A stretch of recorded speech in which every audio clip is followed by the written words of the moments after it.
Hola, hija. Buen día, mamá. Voy a preparar el desayuno. Ay, qué rico. ¿Qué prefieres? ¿Pan, tapioca o ese huevito especial que solo mamá sabe hacer? Ay, sí, Ajá. quiero el huevo especial de mi querida madre. Voy a encender mi radio aquí para saber las noticias. Tragedias climáticas por el mundo. Inundaciones causan destrucción en países de Europa. En América Central, huracanes devastan aldeas. Y en la Amazonia, la sequía perjudica a sus habitantes. Wow, Dios mío, ¿qué está sucediendo?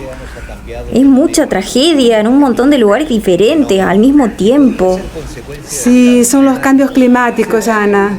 Los científicos vienen avisando hace años que este momento llegaría.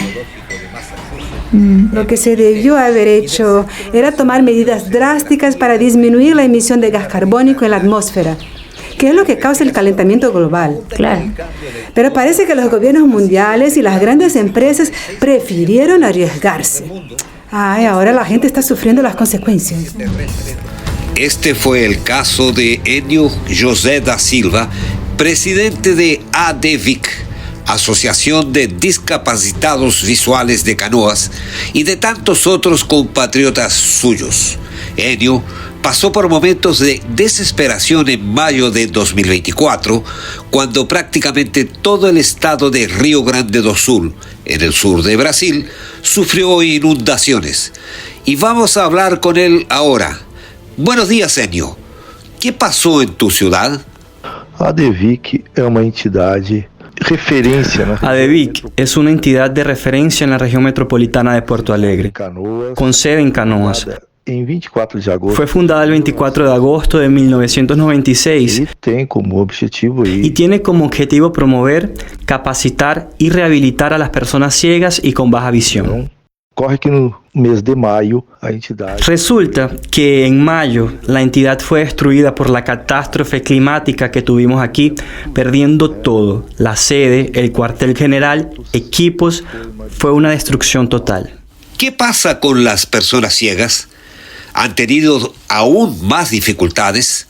¿Les han proporcionado la información adecuada?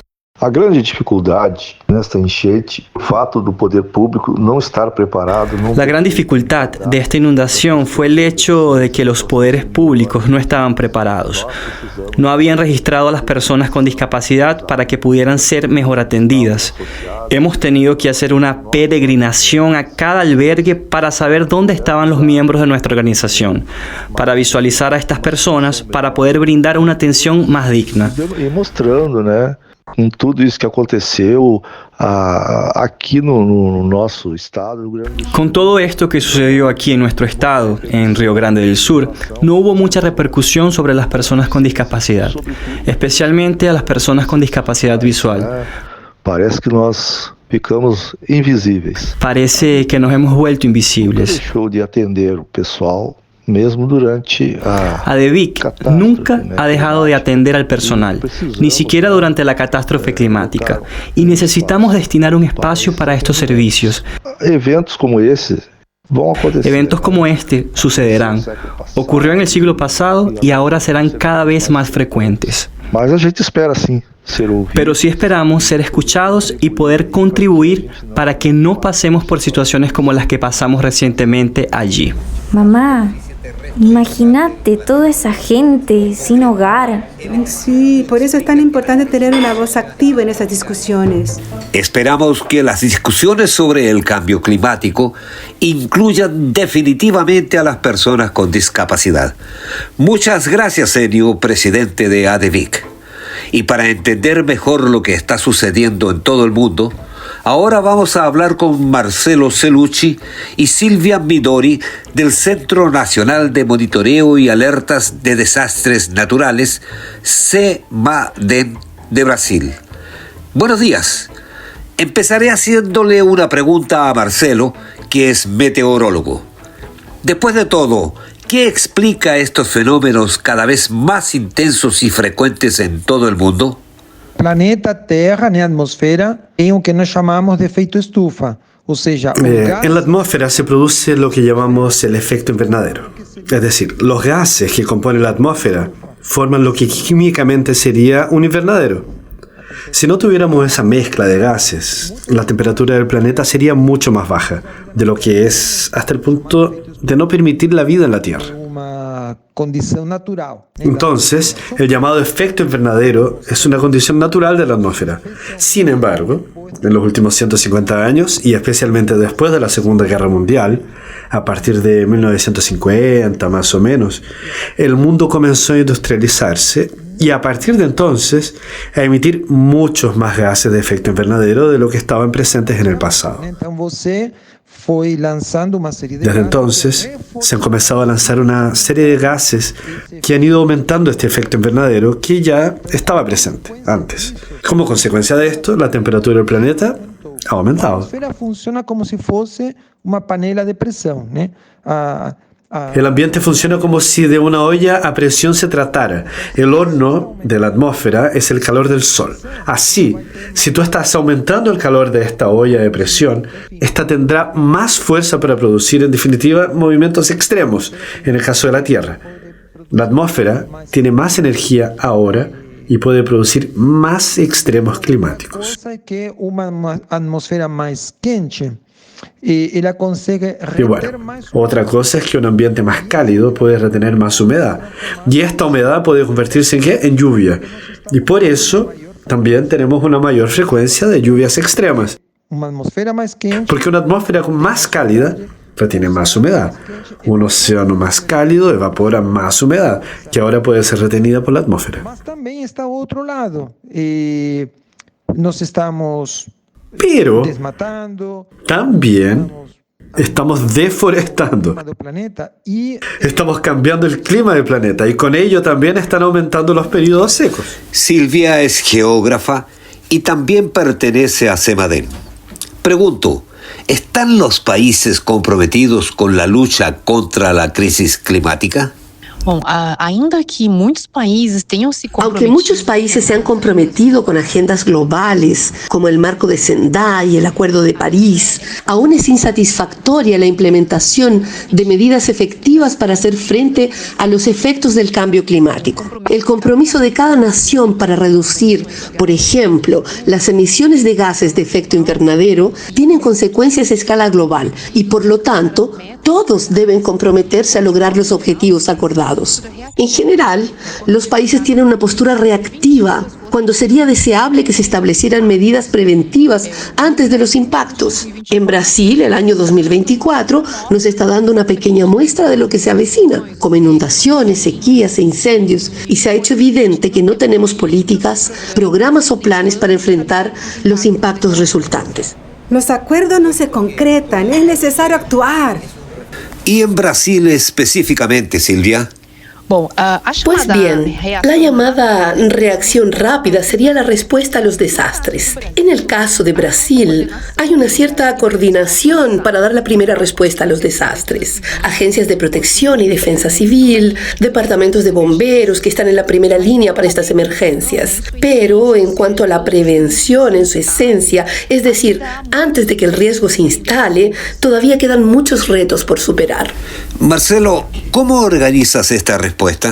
¿Se hace un mapeo? ¿Cómo funciona? no CEMADEN fizemos cruzamento En la CEMADEN cruzamos las zonas de riesgo con la población, utilizando datos del IBGE, que es el Instituto Brasileño de Geografía y Estadística, para categorizar el nivel de vulnerabilidad según cuántas personas viven, cuántas son niños, ancianos, cuál es el nivel de ingresos, cuál es el nivel de educación, qué tipo de vivienda. Entonces, todo esto es parte de esta gran maquinaria. Llegamos a lidar con la cuestión dos desastres. Mas de nuevo, si você no tiene un buen plano de Que digamos, se ocupa del tema de los desastres. Pero de nuevo, si tú no tienes un buen plan de contingencia, esto no va a funcionar muy bien. Y cuando digo un plan de contingencia, esto incluye hacer simulacros, no sé si son palestras, hacer charlas o algún tipo de educación con la población para que las personas confíen en la defensa civil, confiar en las alertas, saber lo confíen en las alertas, sepan lo que tienen que hacer. De hecho, la población tiene que seguir los lineamientos de la defensa civil del municipio donde vive. que habitan. Só que Pero para ello hay mucho trabajo que deben hacer las propias defensas civiles. Eso es, digamos así. En un municipio, cada municipio es un mundo diferente, pero tenemos municipios donde los desastres son muy frecuentes. Hay muchas zonas de riesgo, de todos modos. Por lo tanto, comienza con un plan de reducción de riesgos. Puede incluir obras de ingeniería, infraestructura. Si es el problema de los deslizamientos, por ejemplo, incluso pueden ser obras de contención de taludes. Si se trata de inundaciones, desasolve de ríos, mejor canalización, reforestación de riberas y cabeceras. Esto es muy importante. No todas las soluciones pasan por obras de ingeniería. La naturaleza a veces tiene muchas respuestas. No eliminar la vegetación en las áreas de laderas. Por el contrario, reforestar la vegetación que siempre está humeada. Entonces, plan de reducción de riesgos. Y luego es necesario tener un plan de contingencia para el momento en que ocurra el desastre. Ahora, sobre personas con discapacidad, bueno, por supuesto, seguro, este plan de contingencia debe tener en cuenta este tipo de cosas. Incluso es uno de los parámetros que entran en esa evaluación del nivel de vulnerabilidad de una zona de riesgo. ¿Cuántos ancianos? ¿Cuántos niños? ¿Cuántas personas con discapacidad? Porque entonces la dificultad para evacuar es mucho mayor. Entonces estas son áreas que deben tener prioridad. Por ejemplo, lo que es importante mapear. Por lo tanto, estos planes deben tener esto en cuenta. Ay, escucha, mamá. Qué importante esto. Sí, hija. Mapear para visualizar dónde están las personas con discapacidad es fundamental para poder brindar la asistencia necesaria en tiempos de crisis. Muchas gracias, Marcelo y Silvia. Y todavía sobre este tema que tiene tanto impacto en nuestras vidas, hablo ahora con Pedro Luis Cortes, profesor de la Universidad de São Paulo y Porto, en Portugal. Buenos días. ¿Existe una solución para un problema de esta dimensión? Para que a gente possa reverter essa situação de mudança climática, Para que podamos revertir el cambio climático, es de fundamental importancia que reduzcamos el consumo de combustibles fósiles. Brasil también tiene una buena parte de la generación de electricidad a partir de fuentes limpias, de fuentes renovables, y eso es una ventaja. Por ejemplo, para que las ciudades podamos adoptar buses eléctricos que sustituyan a los autobuses diésel, porque son autobuses que no van a contaminar el aire de las ciudades y que también se moverán con energía de fuentes limpias. Así que esa es una buena posibilidad. Necesitamos recuperar áreas degradadas, aumentar la siembra, el bosque nativo, porque estos árboles tienen la capacidad de hacer algo que íbamos a secuestrar, absorber el carbono de la atmósfera. No es algo que resuelva el problema climático de la noche a la mañana. Un árbol grande de la Amazonia puede tardar 20, 30 años en llegar a la edad adulta, pero cuanto antes comencemos, mejores serán las perspectivas del futuro. Es un trabajo muy grande que hay que hacer. No es sencillo. Los resultados no son inmediatos, pero en algún momento tendremos que empezar. ¿Y cómo cree usted que deberían actuar los gobiernos en la práctica? Para que a gente possa lidar melhor com essa situação, a participação dos governos municipais. Para enfrentar mejor esta situación, es de gran importancia la participación de los gobiernos municipales, provinciales y del gobierno federal. Esta articulación de estos tres niveles se debe a que necesitamos tener un mapeo de las zonas de riesgo. Por ejemplo, las zonas que son más vulnerables a inundaciones, deslizamientos de tierra, y que también necesitamos registrar las zonas que son más susceptibles a las olas de calor. Entonces, en el caso de las zonas susceptibles a inundaciones y deslizamientos, Es fundamental que la población sea reubicada de estas zonas y para ello es necesario ofrecer viviendas en lugares adecuados. Habitações com infraestrutura, no entorno de transporte. Viviendas con infraestructura en torno al transporte, educación, salud, electricidad, agua, alcantarillado, en fin, que realmente permita a las personas desplazarse y mantenerse seguras. Que muitas vezes não está ao alcance. Entonces, necesitamos una política de vivienda que muchas veces no está al alcance de los municipios. Necesita la ayuda de las provincias y del gobierno federal. Necesitamos referenciar las zonas más susceptibles a las olas de calor que terminan afectando principalmente a los niños más pequeños y también a los adultos mayores. Y es necesario visibilizar esta zona de calor, informar adecuadamente a la población y capacitar mejor al sistema de salud para atender estos casos. Mamá, hay mucho que hacer. Así es, hija, y debemos actuar ahora. El planeta es nuestro hogar. Siente el clima. Este es un programa de la ULAC, Unión Latinoamericana de Ciegos. Realización, Criar Brasil. Apoyo, Global Green Grants Fund.